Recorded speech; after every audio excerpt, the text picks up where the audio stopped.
Bonjour à tous et bienvenue dans le Rendez-vous PME qui s'apprête à faire un joli pied de nez à la crise sanitaire et économique que nous vivons. Vous allez comprendre dans un instant. Vous savez que l'hôtellerie est malheureusement une des principales victimes du coronavirus. Eh bien, je vais vous présenter un entrepreneur qui œuvre justement à accompagner les dirigeants et les professionnels de l'hôtellerie de plein air en cette période difficile, en plus d'ailleurs de leur donner toutes les clés pour réussir évidemment quand tout va bien. Darren Schuller, bonjour. Bonjour Loïc et merci de votre accueil. Vous êtes fondateur et dirigeant de Set Concept, un cabinet de business consulting à destination donc des professionnels de l'hôtellerie de plein air. D'ailleurs, pour commencer, est-ce qu'on pourrait dresser un portrait de ce secteur bien particulier ? Oui, bien sûr. Alors, l'hôtellerie de plein air, en fait, est plus connue sous le nom de camping. Pour donner quelques chiffres, on pourrait déjà dire que la France est la première destination en termes de capacité d'accueil, avec un peu moins de 8000 campings dans l'Hexagone. Le secteur s'élève à un chiffre d'affaires d'environ 2,5 milliards d'euros. Ah, c'est beaucoup. Ouais. Et ça ne comprend pas les retombées économiques, c'est-à-dire les dépenses locales qui sont faites par les vacanciers lors de leur séjour, qui pourraient quasiment multiplier par deux le chiffre d'affaires en fait. Ouais.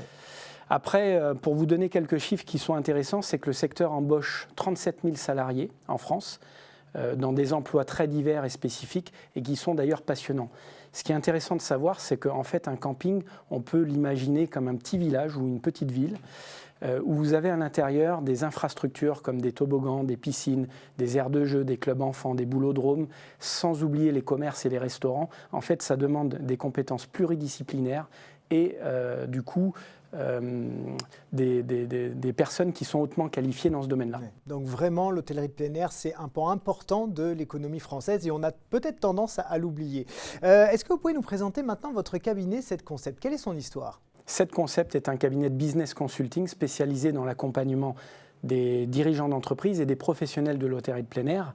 Et en fait, Set Concept est né à la base d'une envie, c'était celle d'accompagner les plus petites structures et de leur donner des conseils, des astuces et des techniques dont bénéficient les plus grandes. En fait, pour donner un petit peu mon historique, j'ai travaillé dans un camping, j'étais directeur d'un camping qui faisait parmi d'ailleurs les 19 plus grands campings de France, selon un classement officiel. Et je travaillais donc pour un groupe qui avait une stratégie bien définie et une organisation très structurée. J'étais en parallèle administrateur à la Fédération de l'hôtellerie de plein air du Languedoc-Roussillon et j'intervenais dans un secteur en fait auprès de campings individuels et je m'étais rendu compte d'un fossé qui pouvait exister entre la gestion d'un groupe et des plus petits. Donc Set Concept est vraiment né de cette envie d'apporter aux plus petits ce que les plus gros font. Alors, quels sont les services précis que vous proposez aujourd'hui ? Alors, principaux 3 services, vous avez en fait le conseil et l'accompagnement, on le développera peut-être un petit peu plus tard, des formations spécialisées, du recrutement ciblé. Le recrutement concerne bien entendu les cadres dans la profession de l'hôtellerie de plein air, mais également les commerciaux de tous les secteurs d'activité. Alors sur le recrutement, tiens, pour commencer, comment est-ce que vous sélectionnez vos candidats et comment vous vous assurez surtout que le mariage soit parfait ?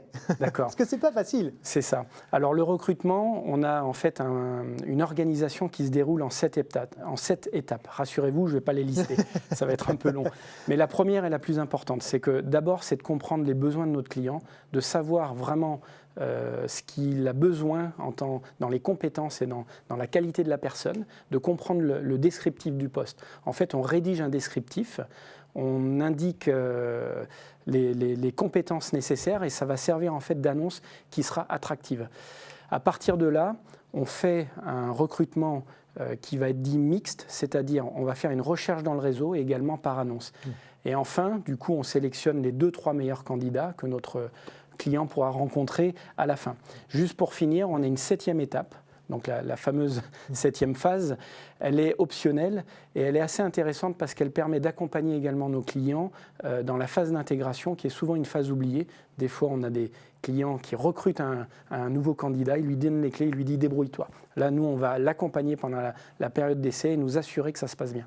Côté formation maintenant, quels sont les grands thèmes que vous mettez en avant pour booster les performances de ces campings, donc de l'hôtellerie de plein air ? Alors, un des thèmes, c'est la vente. En fait, on a une formation qui est sur les fondamentaux de la vente. Le premier objectif, c'est de prendre de la hauteur et en fait d'essayer de comprendre ce qui va créer l'intérêt, ce qui va captiver l'attention du client. Le deuxième, c'est de cerner en quoi notre propre conviction peut influencer celle de nos clients, en fait, ou de nos prospects. Et enfin, bien entendu, il y a toute la technicité qui part de la phase d'accroche jusqu'à la phase de finalisation. On a aussi, par exemple, une autre formation qu'on a en place depuis 2016, qui a été faite en collaboration avec la Fédération de l'hôtellerie de plein air du Languedoc-Roussillon. Alors, c'est une formation qui est réservée au département de l'Hérault, au camping, parce qu'en fait, elle est là pour aider les gestionnaires de camping et les salariés de l'équipe à les préparer aux sous-commissions de sécurité. Alors, sur la partie conseil et accompagnement maintenant, quel est le grand service que vous proposez à votre clientèle? Alors, le conseil et l'accompagnement, en fait, il est spécifique à chaque client, puisqu'en fait, on répond à un besoin singulier qui va dépendre de notre client et qui est vraiment différent d'une personne à une autre. On peut intervenir sur différents thèmes. Alors, je vais vous donner des exemples concrets. Mais ce sera plus parlant, effectivement. Oui, ça sera plus parlant. Oui. Voilà. Par exemple, on fait de l'analyse stratégique. On va accompagner au développement commercial, au déploiement commercial. On va également faire des études de marché en France et à l'étranger. On peut également intervenir sur des dossiers d'urbanisme de camping, dans des projets de développement, et aussi également sur des dossiers délicats. Voilà, les sujets sont larges et ne sont pas exhaustifs. Est-ce que vous intervenez uniquement sur les campings en difficulté, ou même quand tout va bien, vous êtes là pour encore aller mieux, finalement? Alors, accompagner un client qui est en difficulté fait partie de l'ADN même de ce qu'on a voulu faire quand on a créé cette concept. Ça, c'est essentiel. Mais aider un client qui, en fait, est dans une phase de progression et de développement, c'est un sujet captivant parce qu'en réalité, il s'agit d'essayer de comprendre de concert avec les dirigeants d'entreprise, comprendre leur vision et de les aider à assurer le déploiement sur les années à venir. Surtout que souvent, il y a ce qu'on appelle les crises de croissance, c'est-à-dire que quand ça va trop bien, eh ben, il arrive que l'entreprise s'écroule, on ne sait pas trop pourquoi. Donc vous êtes là aussi pour analyser ça et pour sécuriser la performance. Exactement. Alors il peut y avoir des programmes de croissance par acquisition pour assurer notamment ce qu'on peut appeler des relais de croissance, c'est-à-dire des entreprises qui vont permettre d'assurer une croissance par rapport à la base de ce qu'elle fait. Alors on parlait de la situation sanitaire et économique de ce secteur qui est malheureusement pas très florissante actuellement. Comment se débrouillent les acteurs de l'hôtellerie de plein air pour tenir malgré tout? Alors, déjà un premier point, c'est que ce qui est intéressant de noter sur l'année 2020, c'est que les campings, alors la moyenne estimée en chiffre d'affaires, elle est environ à moins 25% par rapport à l'année d'avant. Sachant qu'il y a eu 2-3 mois de fermeture en fait, qui ont été imposés par le gouvernement. Quand on analyse un petit peu les chiffres, ce qui est intéressant de noter, c'est que certains campings ont réussi à faire du plus 15, plus 20% par rapport à l'année d'avant. Surtout donc, que c'était ouvert pendant l'été. L'été 2020, tous les campings étaient ouverts. Alors, généralement, les campings font 80% de leur chiffre d'affaires en juillet et août. Oui. Donc, ils ont pu être sauvés déjà par rapport à cet élément-là. Mais il y a aussi des patrons de camping qui ont pris les devants et qui ont su, en fait, qui ont su anticiper un petit peu cette crise, qui ont su garder une dynamique commerciale et qui ont su donc attirer des clients chez eux. Alors, quel grand conseil, justement, vous pourriez donner à ceux qui sont aujourd'hui en difficulté, qui ne s'en sortent pas et qui se disent peut-être que Darren Schuller, il a la solution à mon problème? Alors, le premier conseil, c'est d'abord de se concentrer sur les solutions et les opportunités plutôt que de parler des problèmes. Oui. Le deuxième conseil, c'est d'éviter de parler et de spéculer sur la crise sanitaire. Parce qu'en réalité, on ne fait que se faire du mal à se demander si on va pouvoir ouvrir ou pas cette année. Ce qui est intéressant, alors je vais faire référence à Benjamin Franklin, qui est l'un des pères fondateurs des États-Unis. Il avait dans sa biographie en fait listé une liste de vertus morales, et je vais en citer 2. Il disait d'abord éviter les conversations oiseuses, donc ça fait référence à ça. Et concernant le travail, il disait occupez-vous de façon toujours utile. Ouais. Et c'est un petit peu ça que je souhaiterais passer comme message. C'est continuer de bâtir malgré tout. Oui, c'est ça. Et c'est comme ça que vraiment que l'hôtellerie de plein air va tirer son épingle du jeu, ou un camping particulièrement dans la situation qu'on vit? Il y a un autre élément qui fait partie de l'avantage de l'hôtellerie de plein air, c'est que les campings sont en plein air, donc c'est vraiment l'aspect plein air. Donc par rapport à la crise sanitaire, on a déjà cet atout-là. Oui.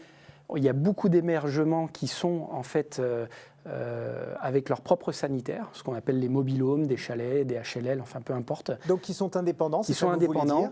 Et Et parallèlement à ça, la Fédération nationale de l'hôtellerie de plein air avait l'année dernière travaillé et soumis en fait un protocole sanitaire qui a été appliqué à la lettre dans les campings et qui s'est montré très efficace. Donc moi je conseille aujourd'hui aux vacanciers de réserver sans attendre parce qu'à un moment donné, ils vont se retrouver... Mais il va y avoir un afflux. Exactement, ouais. exactement. Merci beaucoup Darren Schuller de nous avoir partagé toute votre expertise sur l'hôtellerie de plein air et merci à vous chers amis d'avoir regardé cette émission. À très bientôt sur lefigaro.fr. Bye bye.